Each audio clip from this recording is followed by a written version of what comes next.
Back with you on the news feed late night. The SABC continuing with the Section 189 process and the issuing of notices to more than 303 of his employees. The public broadcaster has said it needs to reduce the wage bill to make the corporation financially sustainable. The Broadcasting, Electronic Media and Allied Workers Union met with the Communication Workers Union to discuss the retrenchment process and possible strike action at the SABC. Joining us now to talk about this is SABC's Chief Operations Officer, Ian Plaki. Ian, good evening and thank you very much for your time tonight on the newsfeed late night. What is the state of play as far as the Section 189 process is concerned? Good evening and to your viewers as well. So we have concluded the process.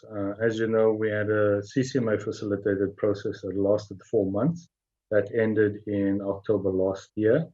The board extended the execution of the process by 7 days. BMAO asked for that process to be extended by 30 days, which the board agreed to. That time ended the 31st of December, and so we are in implementation mode within the process.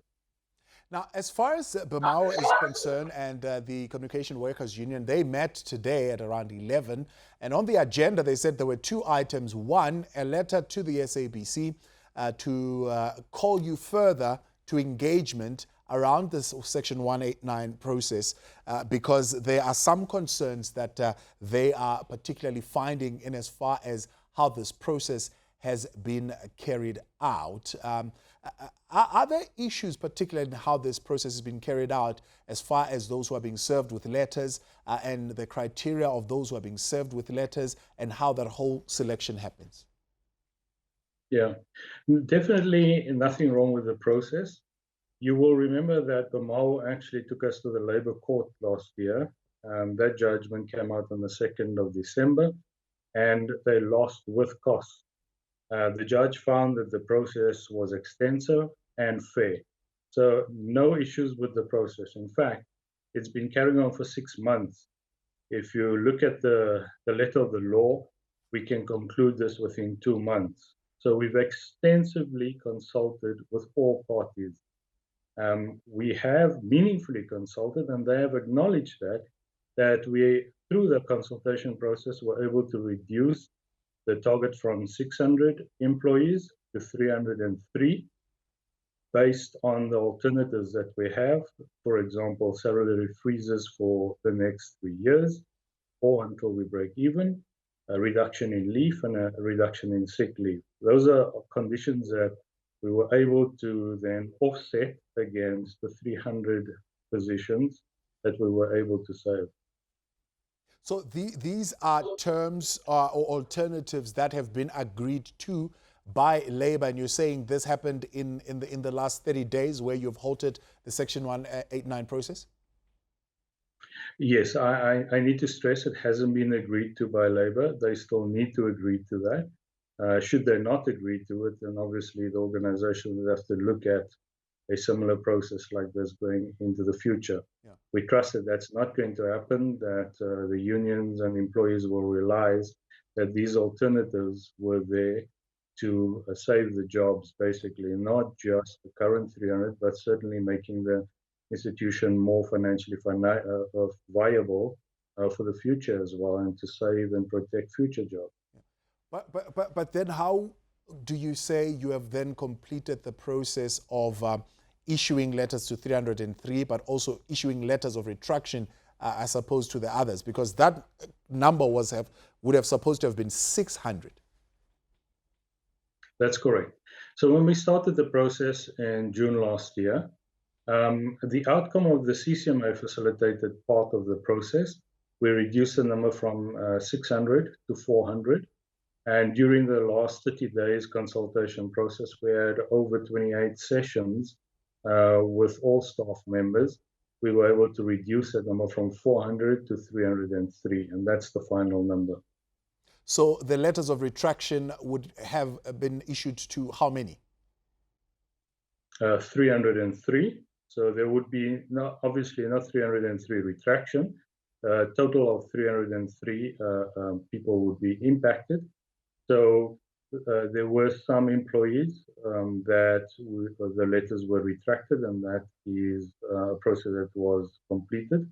And then there were some new positions that previously wasn't regarded as redundant, but through the 30-day consultation process have been now identified as redundant or surplus. And those letters were also sent out. So clear this for me then. Are you saying that should the alternatives not should the unions not have buy-in to the alternatives, those retractions are now going to be revoked again, and you're going to serve those who've been served with letters of retraction with notices of redundancy and surplus again? No, we will be concluding this process. In fact, the process has been concluded. We are implementing now. So it would be 303. Should the unions not accept the alternatives, then the organization will not have an option but to reconsider a similar process into the future. All right, so this would then be another process in the future where you embark on a Section 189. That's what you're saying. Correct. All right, then talk to me about this issue of concern that has been raised by the unions around the SABC going the route of freelancers as opposed to people holding permanent jobs. Yeah, so this is nothing new. This has been an operating model that's been in existence for many years now already. The criteria that we use is if you do not need a person on a full-time basis, then you would then have a model where you have freelancers. And as you know, they get paid then on a need basis. So if you only need them for a few hours in a day, as opposed to the full day. So that is the model that we go forward with. It is a hybrid model. It's important to note that we have substantially cut the budget basically and the number of freelancers over the last couple of years. Yeah, if you are requiring services of freelancers, that means there is obviously need for those skills within the SABC. And why would you not opt for permanent employees? As I explained earlier, so if we need a resource for 2 hours a day, if we have to employ a permanent employee, we'd have to pay the person then for the full day, basically, or full salary for the week, year, month. On a freelance basis, we only pay as we consume the service. Yeah, but that's what Bemau says. Bemau says apparently there is a cap as to how many hours you can actually employ the services of a freelancer, and I think it's about 140 hours a month. If I'm correct, you'd correct me here. And they seem to believe that you actually do keep freelancers for over actually those stipulated hours. So it's not the first time they've made that statement. We've asked them before to give that evidence so that we can actually have a look at it, and that hasn't been forthcoming. Now, as far as the strike then is concerned, should viewers be expecting a blackout and possibly dead air because of that strike that is pending? Because clearly you are not finding common ground with the unions at this point. Yeah, no, definitely not. So you will remember that just towards October, going into November, the unions embarked on a similar strike. It was for 3 weeks, basically. They also threatened a blackout then. We had a discussion with the unions earlier. Back then, the interpretation of a blackout was that there might be some level of sabotage. They have said this morning that that's not the intent. So we don't think there will be any blackout. We also don't think that there's going to be a huge turnout for the strike. But should there be, we do have mitigation plans in place, and we certainly will deal with that as and when it. Yeah. Talk to us about the voluntary service package applications and how those are going. Are there employees who are going for those packages at the moment, and how does that work as far as taking those packages and possibly advertising more positions and those employees coming back on? Yeah, that's very key.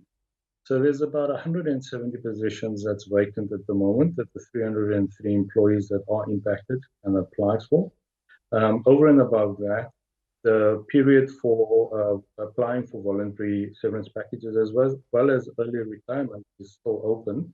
The process was rather slow, obviously, because of the delay that we had in December. We're expecting that that will pick up now. And should there be people that are applying for VSPs as well as early retirement that are not in the 303, then that creates additional vacancies and certainly will reduce the number of people that are actually impacted and that will exit the organization. Now, there are certain reports or rumor, posts that we are seeing on social media of a whole entire isiNdebele news desk being shut down because all the staff have been served with redundancy letters. Is that true? Absolutely not. So, and this has been some misinformation that the unions have been sharing for a while now already. We have absolutely no intent in closing down any radio stations or reducing the amount of services that we're currently doing, or on television or on news. In fact, we have a growth strategy for all of our stations and our channels, and certainly the services that we are currently having. One of the reasons why we're embarking on a 189 process is to manage our cost base so that we can redeploy that savings over there into additional programs and growing our current services. So you're saying it's untrue that all staff at the isiNdebele news desk have been served with redundancy letters at all? There's no truth in that at all? Yeah, I don't know the details of that specific one. I can tell you that the intent is not to retrench everybody over there. You do need to understand that some people would receive redundancy letters. Some people would have received letters where it is just surplus as well. And if their role has changed substantially as well, they would have received a letter. That doesn't mean that they're going to be exiting. It does mean that they need to exercise the choice in the new role that are created over there, whether they're going to be applying for that. I can tell you that the net effect on news is actually almost zero impact. It's just the roles that have been changed. Now, the reason, of course, a part of the reasons why you had to give that 30-day extension was the fact that you received some objections from the union, objections from the shareholder also, objections from political parties and civil society. Are you expecting that kind of pushback still? Now, I think it's very important to note that we won the labor case. Bamao is threatening to appeal that, but we'll be ready for that as well. This process will withstand any legal scrutiny. So we don't have any issues as far as that is concerned. The 30 days extension had nothing to do with the previous strike, nor with the Bamao court action. In fact, if it was the case, we wouldn't have had the 30-day extension because we won the case. The board felt that they would give additional time because that was the request from the unions. And that was during the December period as well, and it wasn't a good time to exercise a 189 process. And for that reason, the board extended the period. There isn't another extension, and we are not expecting any extensions or reasons for extension. As SABC Chief Operations Officer Ian Plaki, I appreciate your time and thank you very much for joining us tonight on the Newsfeed Late.